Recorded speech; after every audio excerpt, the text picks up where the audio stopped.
please welcome to the stage President of the Council on Foreign Relations, Michael Froman.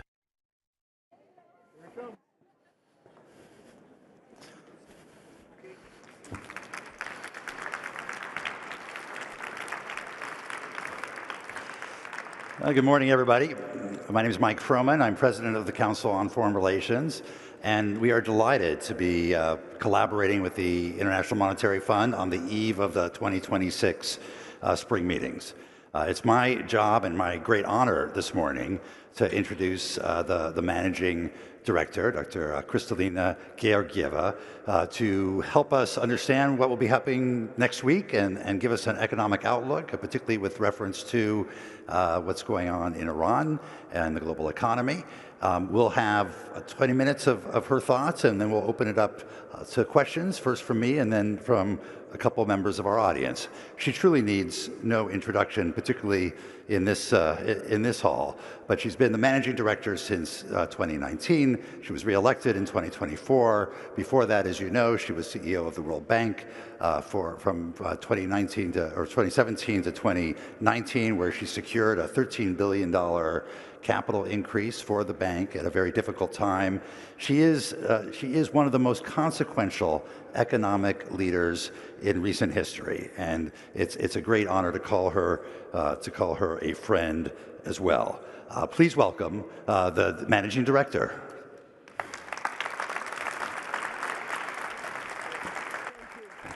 Thank you, Mike. A very good morning to all. Good morning. A resilient world economy is being tested again by now post-war in the Middle East. The conflict has caused considerable hardship in the region and around the globe. My heart goes out to all people affected by this war and all wars.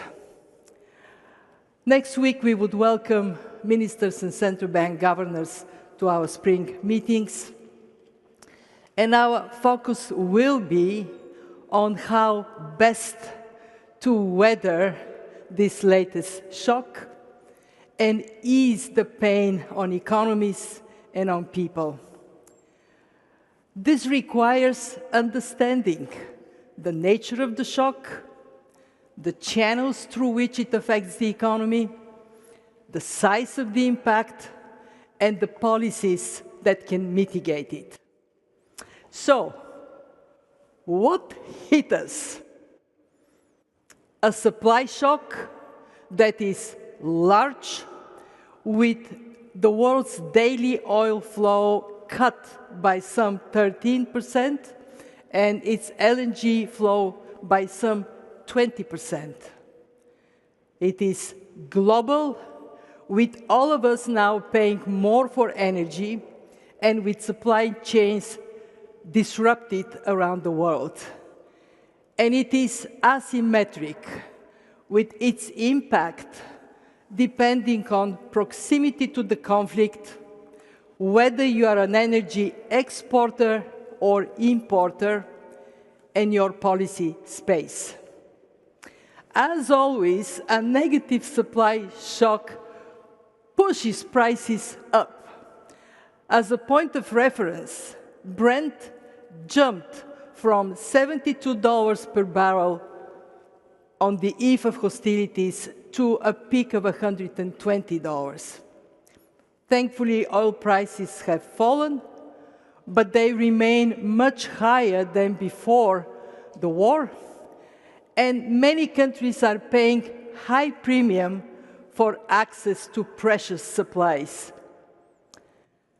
Spare a thought for the Pacific Island nations at the end of a long supply chain, wondering if fuel still reaches them in the wake of such severe disruption.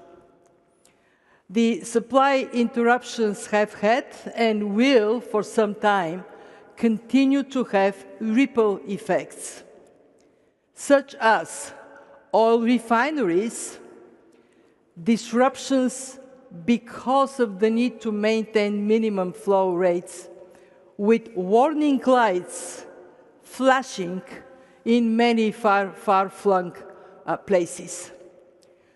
Shortages of refined products, including diesel, jet fuel, they disturb transportation, trade, tourism in a world that is more interconnected than ever. Food insecurity, pushing another 45 million people in hunger, given the transport restriction problems, taking the total number of people in hunger to over 360 million, with a problem that is potentially going to get worse over time because of higher fertilizer prices. And supply chain disruptions, given industrial dependencies on sulfur, on helium, for silicon chip making and MRI imaging, and naphtha for plastics. The second question is, how can this shock play out? Through three main channels. First, the price impact and supply shortages. Higher prices for key inputs feed into many consumer goods, lifting inflation. This, coupled with shortages, reduces demand by a brute force. Second channel, inflation expectations. This can break anchor and ignite a costly inflation process. Been there, seen it. Here is the distribution of near-term inflation forecasts for the US. Notice how the curve has moved to the right, indicating higher short-run inflation expectations. And here is the curve for the euro area. It also moves to the right, and also it widens, indicating higher uncertainty. Now, there is some good news. Fortunately, long-term expectations have not budged. Very good and very important. Third channel, financial conditions. From a highly supportive starting point, they tightened in an orderly manner. Emerging market bond spreads widened substantially. Equity prices have adjusted, and the dollar appreciated. We have been here before in the 70s and earlier this decade, and we know eventually a significant part of the shock will dissipate, leaving us in a new equilibrium. Supply recovers, demand adjusts, new capacity comes on stream, energy efficiency rises. As a proof, just appreciate how the world has become progressively less energy intensive since the 80s. And that picture, what you see on the top, this cushions the shock we face today. Renewable energy increased its share, yet oil remains our #1 fuel. As the world responds, it is important that we maintain our collective quest for energy efficiency and energy diversification. Different countries have different paths to energy security, but all must strive for it. Let me move to the third question. How large is the growth impact? The answer very much depends on whether the ceasefire holds and leads to lasting peace, one, and two, how much damage the war leaves in its wake. Given the uncertainties, our World Economic Outlook, to be published next week, You can see Pierre-Olivier Gorincha here on the first row, sitting comfortably because the work is done. It would present a range of scenarios going from a relatively swift normalization, which would be, of course, the best option, to a middle scenario, to one where oil and gas prices stay much higher for much longer and second-round effects take hold. All these scenarios start from a situation where strong AI and tech investment, supportive financial conditions, and other factors were driving considerable momentum in the world economy. In fact, had it not been for this shock, the world would have been in such a much better place than we would have been upgrading our growth projections. But now, even in our most hopeful scenario, we would have a downgrade. Why? Because of significant infrastructure damage, supply disruptions, losses of confidence, and other scaring effects. They're already baked in. Take Qatar's Ras Laffan complex, a tremendously important example of strategic investment done right. Producer of 93% of the Gulf's LNG, some 80% of it going to Asia-Pacific, a region that now endures serious fuel shortages. Ras Laffan has essentially been shut since March 2nd. It took a direct hit on March 19 and could take 3 to 5 years to restore to full capacity.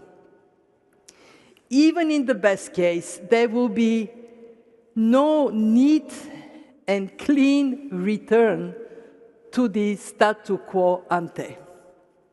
Another relevant fact, note how ship passages through Bab el-Mandeb on the Red Sea have never quite recovered from the devastating disruptions there. They remain stuck at about half of their 2023 level. So the reality is we don't truly know what the future holds for transits through the Strait of Hormuz, or for that matter, for the full recovery of regional air traffic. What we do know is that growth will be slower, even if the new peace is durable. And we also know there are significant variations of the impact of this shock around the world, and I really want to dwell on this point.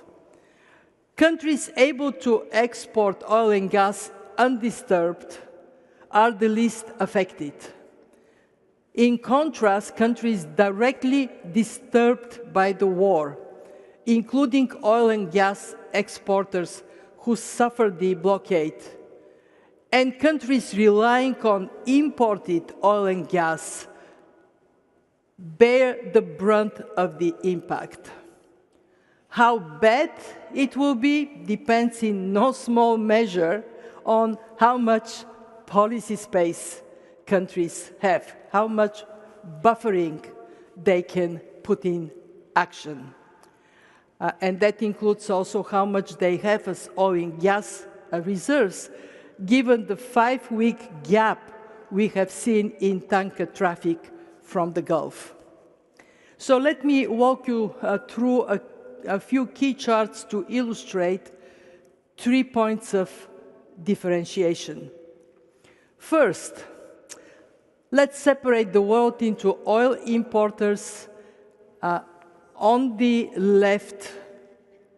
Sorry, let me turn this way. On the left, and oil exporters on the right. As the pileup of dots on the left shows, over 80% of countries are oil importers. Second, let's highlight countries directly hit by this war. And notice how this disproportionately falls on major oil exporters, although the red dots on the left remind us of the war's toll on regional non-oil economies as well. Third, and I want us to pay attention to this, let's add a vertical scale for countries' sovereign credit rating as proxy for policy space. The bottom left quadrant is where we find vulnerable oil importers. Let's color sub-Saharan Africa in yellow and small island nations in orange. Notice how these two sets of countries largely fill that quadrant of vulnerability, and they will be very much a focus of our discussion next week. Now, given that oil is a global commodity, even oil exporters far from the affected region and enjoying terms of trade gains feel the impact of costlier oil. So this is the picture, this is where we are coming from. Let's move to the last and most important question. What should countries do? And I will start with a word of caution up front. This being a classic negative supply shock, demand adjustment is unavoidable. To put it in a non-technical language, we cannot go through it without some pain. Policymakers can help to reduce this pain in multiple ways. And certainly, one way in which they can help is, please don't make matters worse. So I appeal to all countries to reject go-it-alone actions, export controls, price controls, and so on, that can further upset global conditions. Don't pour gasoline on the fire. You need this gasoline to drive your cars. The challenge will be to detect if and when changing conditions take us from one state of the world to another.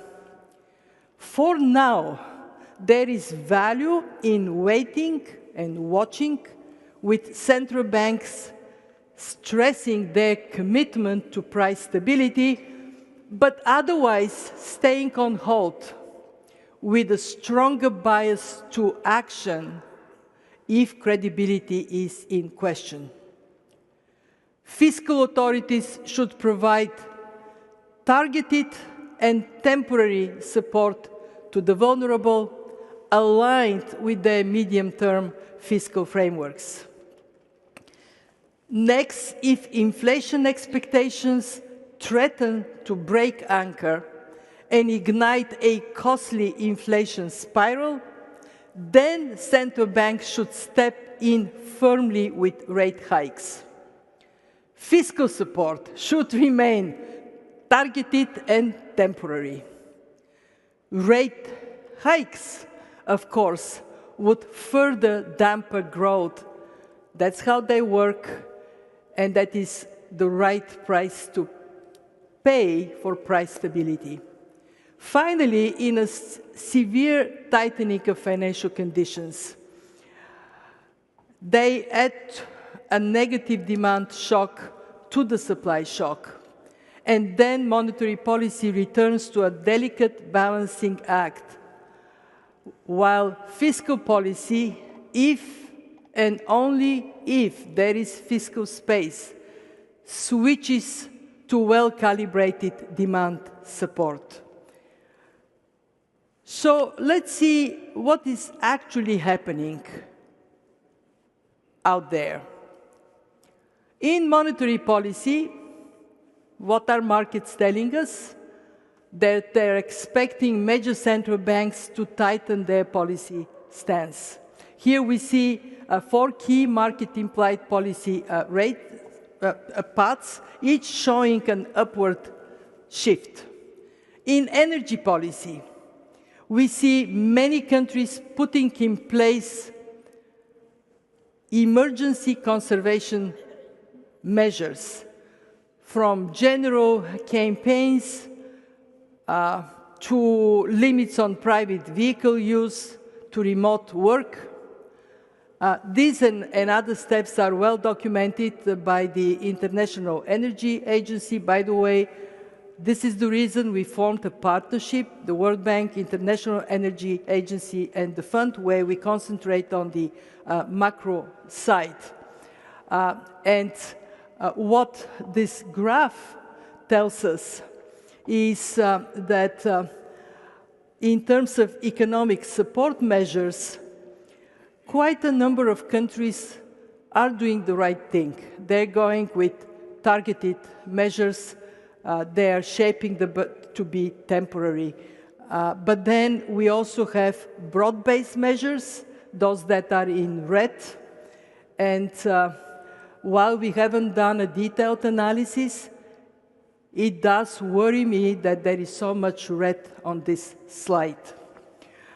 So let me move to looking into what is the step we need to take on the fiscal policy front. We have to avoid untargeted tax cuts. We have to avoid energy subsidies that are not well targeted. And I cannot stress enough, we have to do it recognizing how limited fiscal space we have. We will point out that measures that mute the price signal, they also mute the necessary demand response, resulting in higher global energy prices. And we will work with countries to make sure that as the situation evolves, they have the agility to correct their policy stance appropriately. So let me also look at another part of reality, what is happening on the financial front. Already the world has seen benchmark yield curves rising, driving up the cost of debt. Adding deficit finance stimulus to this mix at this moment would increase the burden on monetary policy and amplify such shifts. It would be like driving with one foot on the accelerator and the other one on the brake. Not good. As we will flag in our forthcoming fiscal monitor, the world does have a fiscal space problem. Public debt is generally much higher than 20 years ago, including in most G20 countries, reflecting widespread neglect of fiscal consolidation in the periods when conditions permitted it. As a result, interest payments are rising as a share of income, as a share of revenues at all income levels. And the implication is clear. All countries must deploy their fiscal resources responsibly, and most must move decisively to rebuilding fiscal space after this shock. And I cannot emphasize this enough. And let me say a word about financial sector policies. As our Global Financial Stability Report, Tobias Adrian is right here, would insist it is essential that financial regulators and supervisors are alert, nimble, and responsive to a fluid situation. Financial conditions have been highly accommodative for some time, spurred by tech optimism and new financial intermediaries, many of them non-banks. While this has lifted growth, it also creates risks of reversal. If investors were to start worrying about energy insecurity, holding back the growth of AI, given AI's huge energy needs, then we could find ourselves in a spot of trouble. Micro and macroprudential policies must work to reduce financial stability risks and ensure a resilient system. With that, I want to stress the most important lesson of all. Good policies make a difference. There are forces countries cannot control, but they do have authority over their own policies and institutions. Take heed, the strength and agility of your fundamentals is your best defense when shocks come. And come they will. And as you deal with the long tail of the current shock, do not forget to steer the great global transformations in technology, in demographics, in geopolitics, in trade, in climate, to build a better future.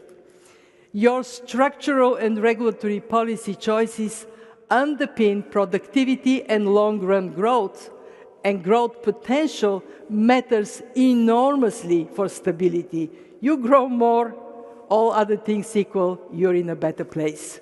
For us at the IMF, supporting you to build strong policies, to build strong institutions, this is our raison d'être. This is why we exist.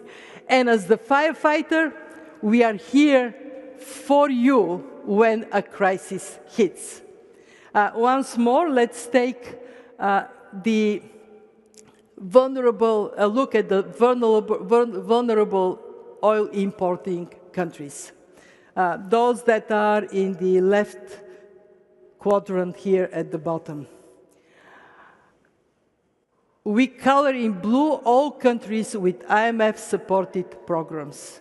What you notice, there are many. And we can scale up these programs if needed to be sure to help countries. And more programs will come.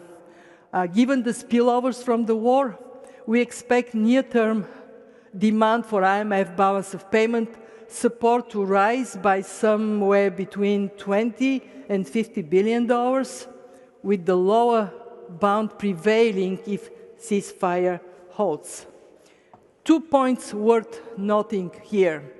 One, this range would have been much higher if not for the sound policy making of many emerging market economies, including some of the largest ones over the decade. So those in the audience from emerging market economies that have built strong fundamentals, strong buffers, bravo, thank you. And two, we are well-resourced to meet this shock. So yes, our 191 member countries can count on us to support them with financing if needed. And they can count on us to bring them together to find a path forward through the fog of uncertainty. This is what next week will be about. Thank you. And let us hope for lasting peace in the Middle East and everywhere. Because war takes away everything we work for. Thank you.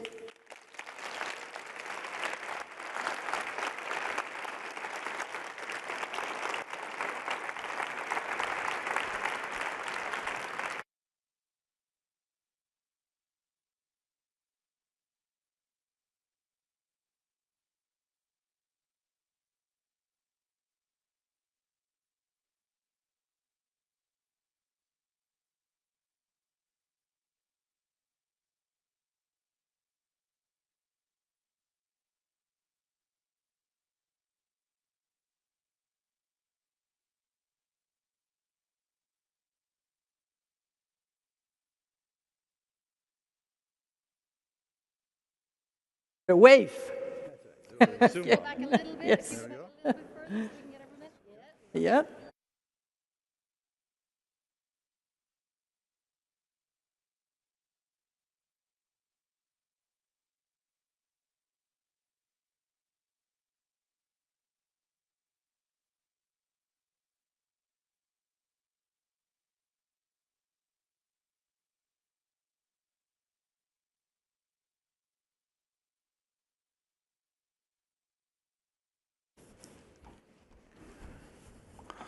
Let's see. Well, that was terrific. Thank you very much. And I was just complimenting both the graphics that went along with the speech and this amazing wall. I mean, what a terrific asset to have here to explain all of these policies. Kristalina, you've walked us through, and as you said, a lot depends on whether the ceasefire is fully implemented and how long it lasts, whether there's ultimately a solution that comes out of the Middle East. You've got these finance ministers and central bank governors arriving next week. How do you advise them about how to prepare when there's so much uncertainty about the basics that are going to drive the economic challenges that they're likely to face? Well, the most important message we have for our members is get your house in good order. When this shock dissipates, there will be another one to come. So building strong, resilient economies, paying attention to longer-term transformational forces, investing in productivity-enhancing measures, above all, taking steps that cost no money but deliver economic results. For example, we have seen in the previous shock, we would see it in this shock, that private sector is more agile, more adaptable.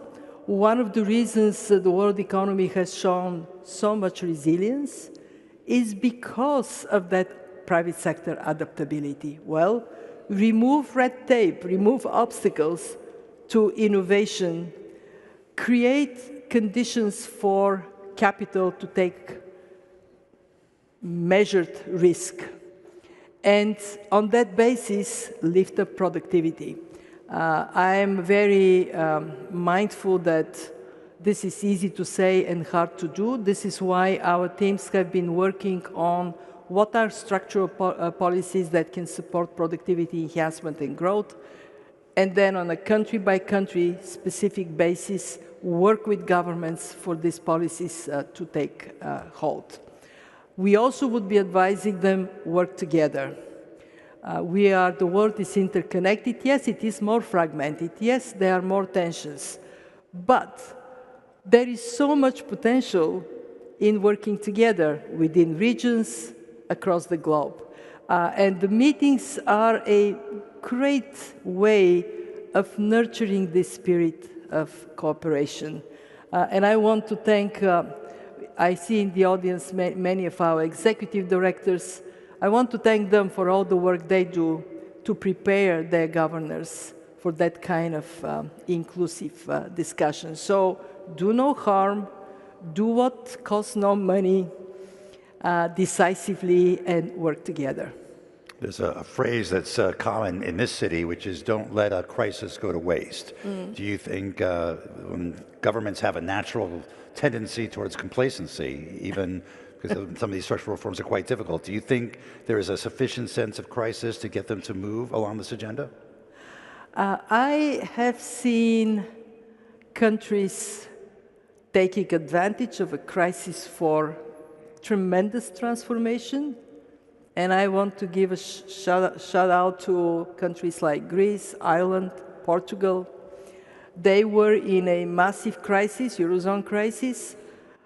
I am very grateful to our teams at the IMF for the work the IMF did with these countries. And look at them now, best performing economies in Europe.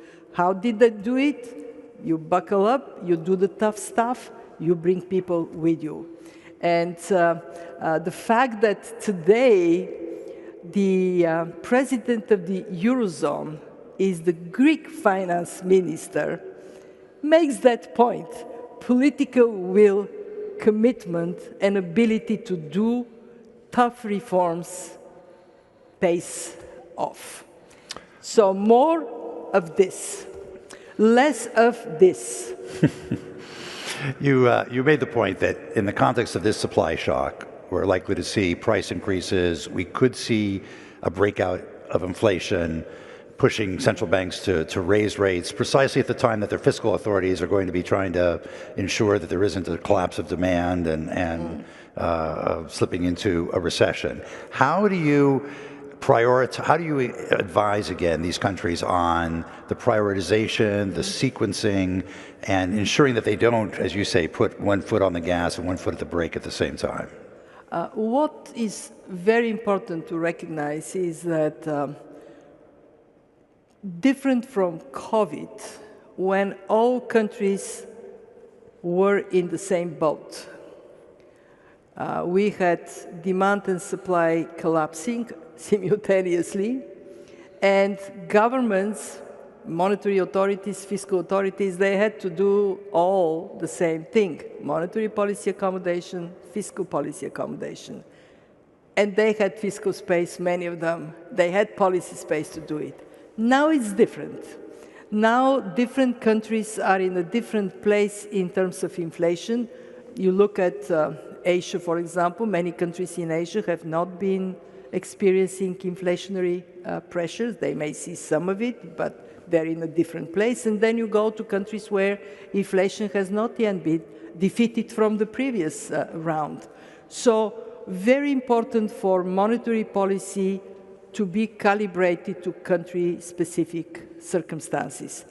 Fiscal policy, unfortunately, we have a fiscal space problem, almost universally. We have seen debt levels going up, with interest rates higher. I showed that on the screen. It is eating from government budgets a bigger and bigger chunk.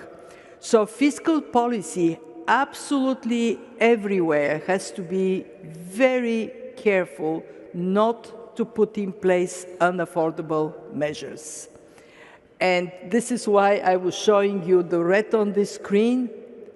I am proud of the countries that had the bravery to really focus on targeted and temporary measures.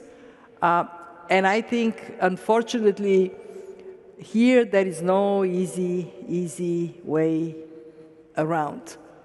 What should countries also think of? How can they lift up their growth potential? Because the problem of high debt can only be melted away with high growth. And high growth would only come with high productivity.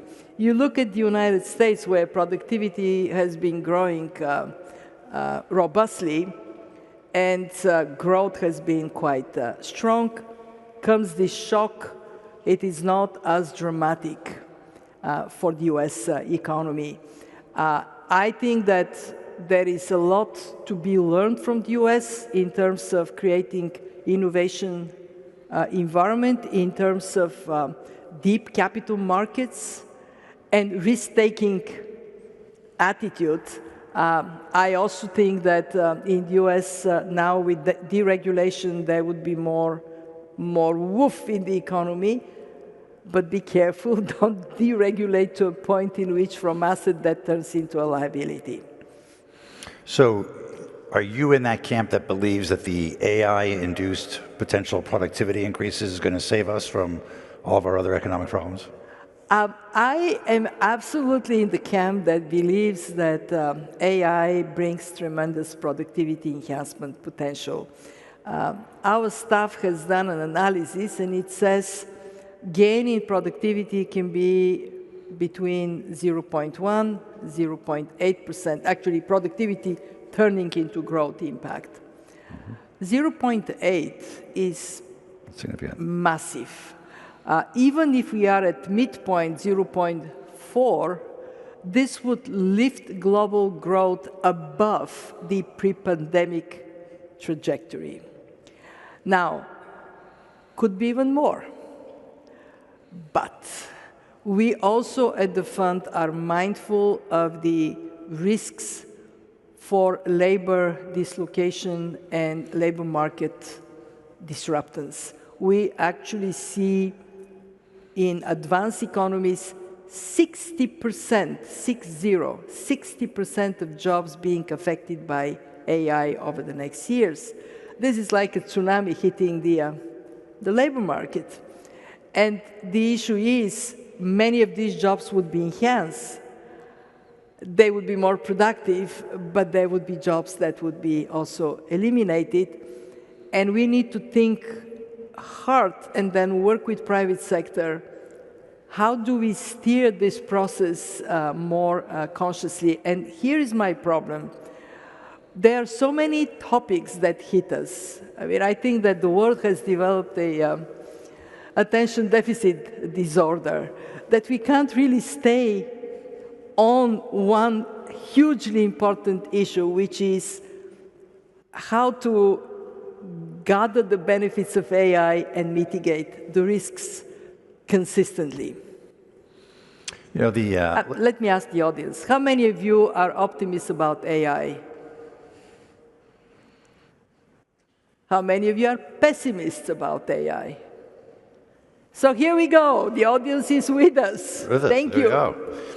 You know, the IMF, indeed the whole Bretton Woods system, in many respects, was built on the supposition about the benefits of interdependence. And in that, we look back over the last several years, we've seen the weaponization of interdependence, whether it's the financial system, supply chains, or now with the Strait of Hormuz, the weaponization of geography. What lessons do you think countries might take from these developments about their approach going forward? Are they likely to be more autarkic? Are they likely to pull back from interdependence? And what does that mean for global growth? Well, the world has changed quite significantly, and we have to recognize that the depth and breadth of this change. And then lean forward into the world of today and tomorrow rather than trying to somehow hang to the world of yesterday. And one of the big changes is it is a world of multiple centers of gravity, different alliances. Some of these alliances are more stable, some are less stable, some are economic, some are geopolitical.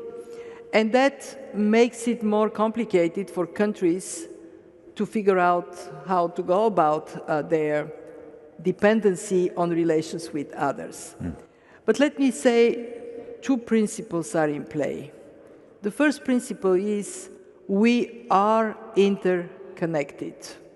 So the one thing that is not possible is to pull yourself out of any interdependence and say, I'm going to do it all on my own. Even the largest economies cannot do that. And of course, if you're a smaller open economy, it's absolutely not possible. So you have to work on interdependence aspects. And the second one is be objective in answering not only the question, what is in for me, but also the question, what is in for the other guy? And then recognize that there has to be expanded value proposition for everybody. If it is something in which one gains and the other one loses, I guarantee you it's not going to last very long. And this is where international organizations have a responsibility to objectively map out strategic advantages, disadvantages, and then help our membership to find pathways of mutually beneficial engagements.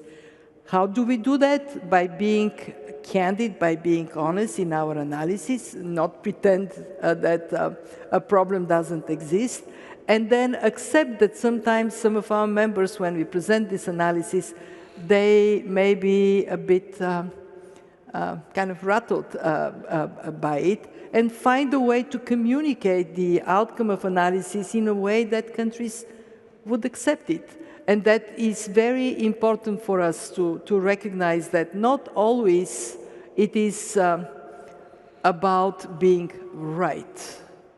It is also about being measured and timing engagement, doing it in a way that is respectful of others.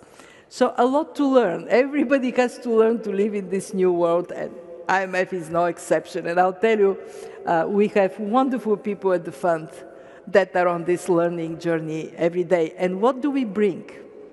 Transmission line of knowledge. We learn from different countries. We pass this knowledge around.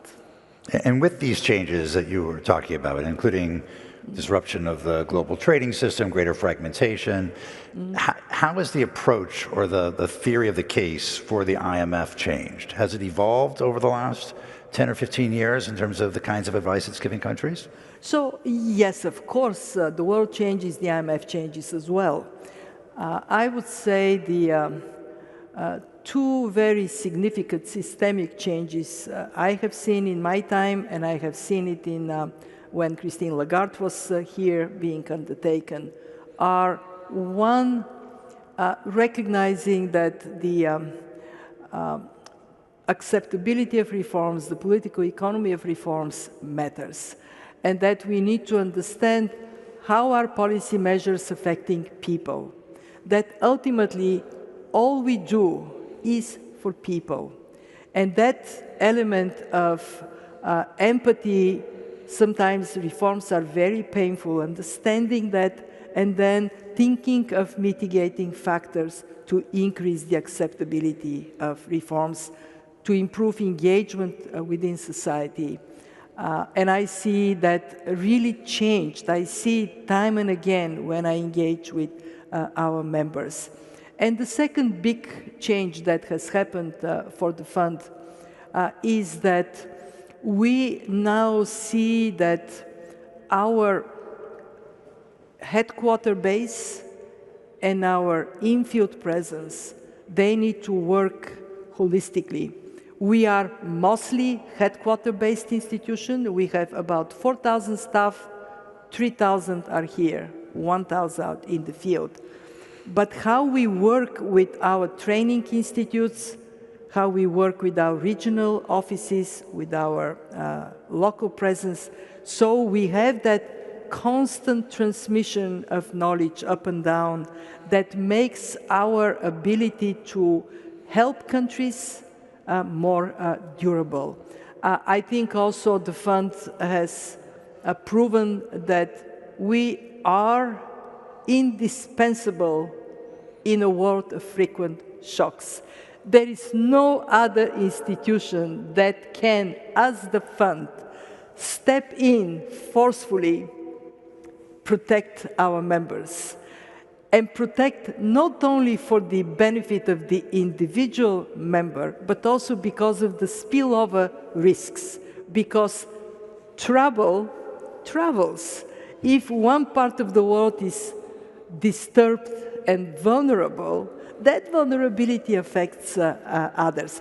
And that I can say from the bottom of my heart, I'm so grateful to each and every one of the staff of the fund for what we do, to be that anchor of stability in a world that has more trouble.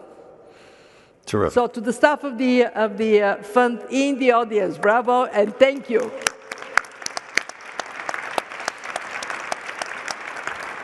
Terrific. We'll take a few questions from the audience. Let me first, I see Heidi Kribo-Redeker, and a microphone is on its way.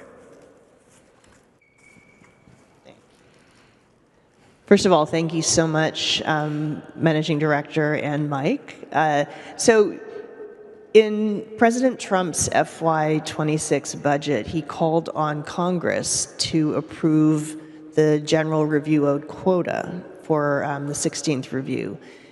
So this is something that would double the quota for the IMF, and it would keep the U.S. veto.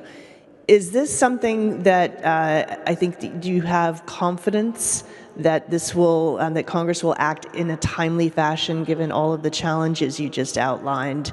Mm-hmm. And if not, what are the consequences for your firepower and your ability to deal with that lower quadrant that you just referred to? Thank you. Let me express my heartfelt gratitude to the administration for putting the 16th quarter review for approval with Congress, and to everybody who has worked on that in U.S. Treasury, but also on the Hill. We have had many engagements to make sure that people understand why this is a good thing for the world and for the United States. I found in my visits on the Hill that, for example, not everybody understood the financial model of the fund. We are like a savings bank. We have pledges of money, let's call them deposits of our members. We lend, and then we pay back with interest. We are not like other institutions that need congressional appropriation. Last 2 years, we paid the U.S. $3.1 billion in interest on the money we generously the U.S. allowed us to lend. So that, I think, is the simple answer. Is this a burden for the U.S.? But then comes the benefit. And of course, it is a high benefit for the U.S. to have the IMF surveying all countries, providing to everybody from one point of entry a picture of the economic health of the world and each region and each country. And then, of course, to come as a rescuer very often to economies that are significant, including for the U.S. So I'm fairly optimistic that given the value we offer, that would lead to approval, and we would make every effort to show and answer questions related to the appropriation. To answer your question, would it happen in a timely manner? It is in the budget, so we will work to get it to happen. But to give comfort to the audience, we have firing power. We need that. We need this increase. Why we need it? Because we simply don't know what the future may bring. And the fund is not an institution that you want to drive to lending to the last penny. No, you want the fund to stand firm. Crisis comes and we say, hey, crisis, you think you scare me? You don't. We have big cushion for you. Because of what I said about emerging market economies strengthening their positions, we are not seeing big countries. I think of great economies like Brazil, India. They don't need borrowing from the fund, but they also need the surveillance of the fund. Tell me what is happening everywhere. And they need us to stabilize their neighborhood. From that perspective, one, it is not like we run out of money, but we want to be so strong that the crisis comes, looks at us, puts its tails between its legs, and goes away. Scary. But at the same time, I recognize that the 16th quarter review is not only about money, it is the symbol of the fund being supported by all its members. Great. Dan Poneman. Thank you for that outstanding presentation. Thank you, Mike. You talked a lot about the energy shock, but still the importance of maintaining the diversification and efficiency and to avoid untargeted subsidies. So what advice would you give to the central banks who are trying to thread that needle, given that they're being affected differently, unlike the COVID crisis, and avoiding these go-it-alone strategies that you are concerned about? Well, the most important thing for central banks is to be attentive to data. Right now, and if the